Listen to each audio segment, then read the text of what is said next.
Hello, Intuitive Life Network. My name is Linda Miner and I'm a registered nutritionist.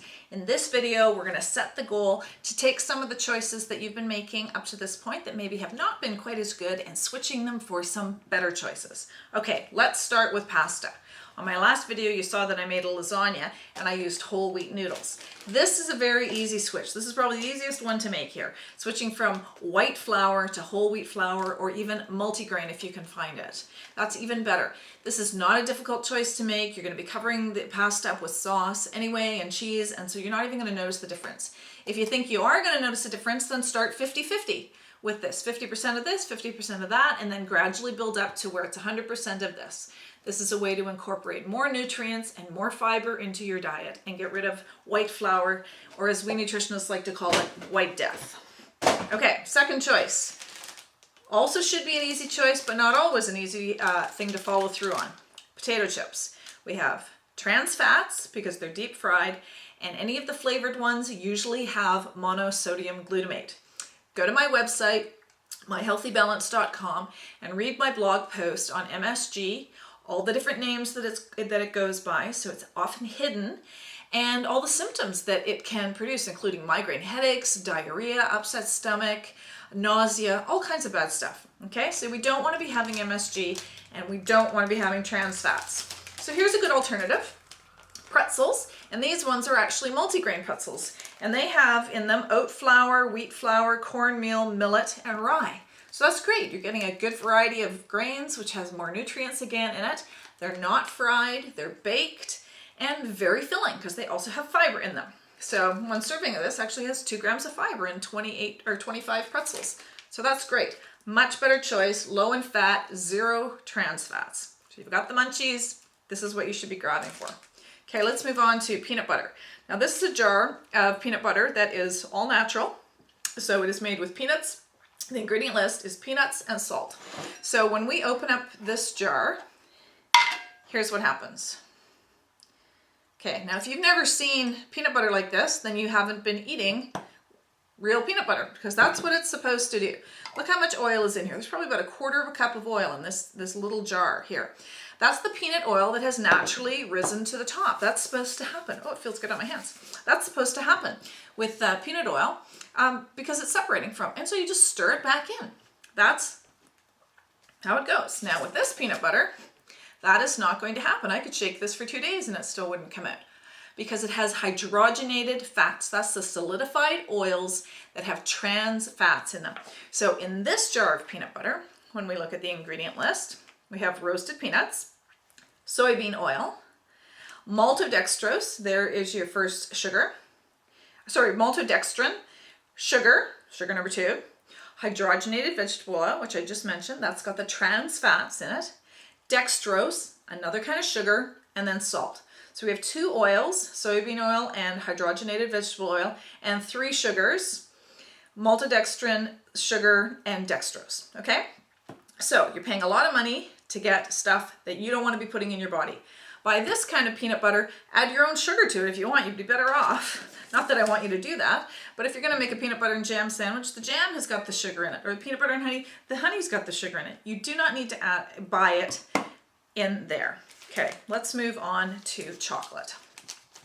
Milk chocolate, dark chocolate. You can see that this has 70% cocoa.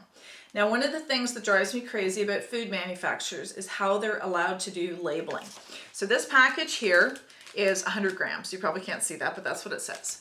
But the serving size is 43 grams.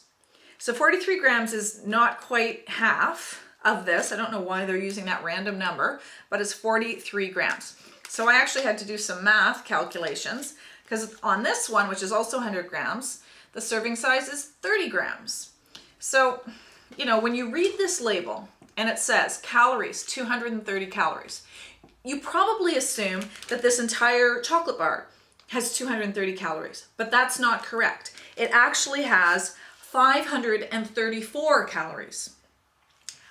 534 calories, that's about 1/3 of what you should eat in a day in this chocolate bar. And yet it says 230, so you think, oh, that's not that bad.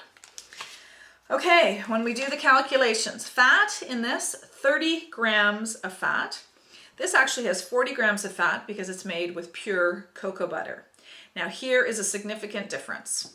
This one has 23 grams of cholesterol in it. This, on the other hand, has 0 grams of cholesterol because cocoa butter does not have cholesterol. Cocoa butter is quite good for you. Sugar, 53 grams of sugar, which is 13.5 teaspoons. This has 30 grams of sugar, which is 7.5 teaspoons. So this has almost twice as much sugar in it.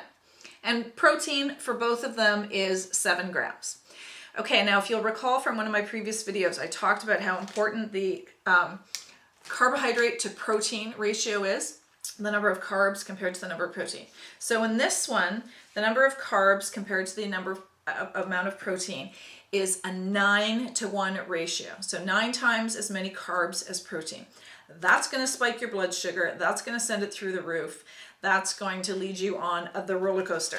This one has a 4.5-to-1 ratio of carbs to sugar. That's much better. It's still got sugar in it, absolutely, but a much better choice. And chances are when you eat dark chocolate, you're not going to eat nearly as much as you would with milk chocolate because this is so rich and it actually has nutrients in it that make you fill up. So it's not so bad.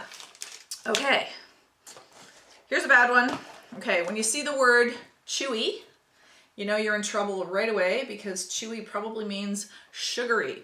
Okay, so this brand of granola bars has 53 ingredients. 13 of those ingredients are sugar. Sugar is also the 3rd ingredient listed on the ingredient list. And they're listed in order, ingredients are always listed in order by quantity. So the top ingredient is the highest percentage in the product, and then second highest, third highest. So the 3rd ingredient is sugar in here, okay? Now the carb to protein ratio in this is 20-to-1. Now let's go back to the chocolate bar. 9-to-1, 20-to-1. Okay, now this looks healthy, right? There's oats and it's granola, and doesn't that look just so good for you?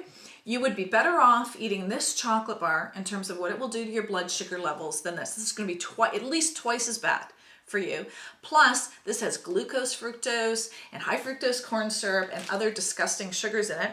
And it also has, as an extra added bonus, sodium hexametaphosphate.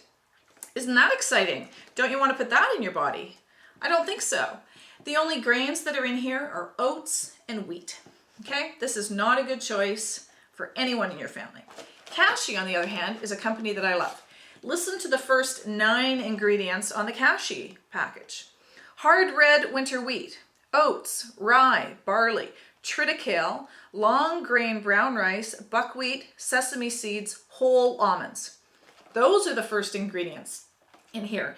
And then the 10th ingredient is brown rice syrup. And that's a fine sugar. And evaporated cane juice and honey are the other sugar sources that are in here. So those are totally natural. Where's my little post-it for this? Okay, I can't find it. So sugar is the 10th ingredient on here. And the carb to protein ratio in here is 2-to-1. 2 carbs for every 1 protein. That is an amazing snack. That's something that's good for you. That's not going to spike your blood sugar levels. You've got tons of nutrients in here. You've got 4 grams of fiber, 7 grams of protein. This is an excellent snack. This is something that you can feel comfortable putting in your lunch and not worried about what it's going to do to your body. This is my first choice, even out of all these foods. So make good choices, set the goal to start reading ingredient lists, and make a better choice. I'll see you next time.